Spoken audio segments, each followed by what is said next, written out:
What's up, plastic humans? Today's daily thought is going to focus on procrastination. And I don't mean procrastination in the sense of I'm just never going to do something, I'm just going to wait until the last minute just for the sake of waiting till the last minute. But actually, some people, including myself particularly, use procrastination as a means to create what I would call that gas, that motivation, putting gas in the tank. So there are people who, thrive under pressure. There are people who need that pressure to get them moving.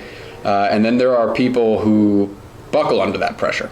And so some people try unintentionally maybe or subconsciously to incorporate procrastination into their daily lives in furtherance of stimulating that motivation, stimulating that need to move.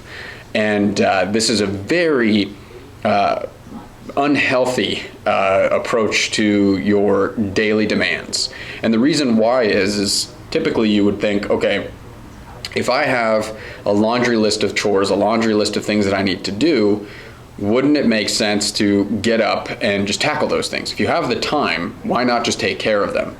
And it becomes one of these things where we start to invent deadlines, right? Where we need to clean the house because we have guests coming over this weekend. And instead of just doing it on Monday and maintaining that cleanliness and making that a habit and something that we just do, we wait till Thursday night or Friday morning when we know we have guests coming over that night to just clean the house is like this sporadic rush of energy to just get it done. But what ends up happening is everything else we had planned for Friday gets pushed aside, and something frankly, menial, like a task like chores, get a priority over anything that may come up that Friday.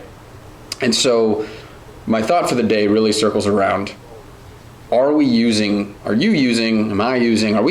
procrastination as a tool to try to stimulate motivation and creating havoc and chaos that we think creates that, exciting burst of energy, that focus that we need?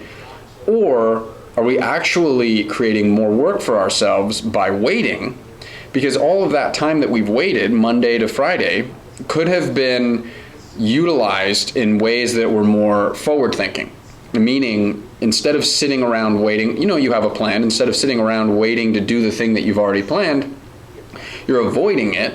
Instead of thinking, okay, I'm going to clean the house on Monday and just have a little routine every morning to organize the house before our guests come on Friday. And then using that time and the space really in your mind to focus on and invest in other things that you can do to improve your life. Instead of just meeting the demands of daily life, looking for opportunities to improve it, setting aside time to read, setting aside time to do other things. Because one thing that I've noticed is when I procrastinate, I then also feel guilty doing things that were not already booked for that time. So if I know that by Friday I have to clean the house, on Tuesday if I haven't cleaned the house yet, I don't really want to read. I don't want to meditate. I don't want to do the things that are going to make me a better person because I've already acknowledged in my mind that I'm procrastinating the work that I need to do by Friday. So I feel guilty not doing the work for Friday and doing something else. So what do I do instead? Nothing. The amount of time that I waste procrastinating was added up at the end of each week. I would have not only been able to do the things that I was avoiding, but I probably could have done 10 times more things as well.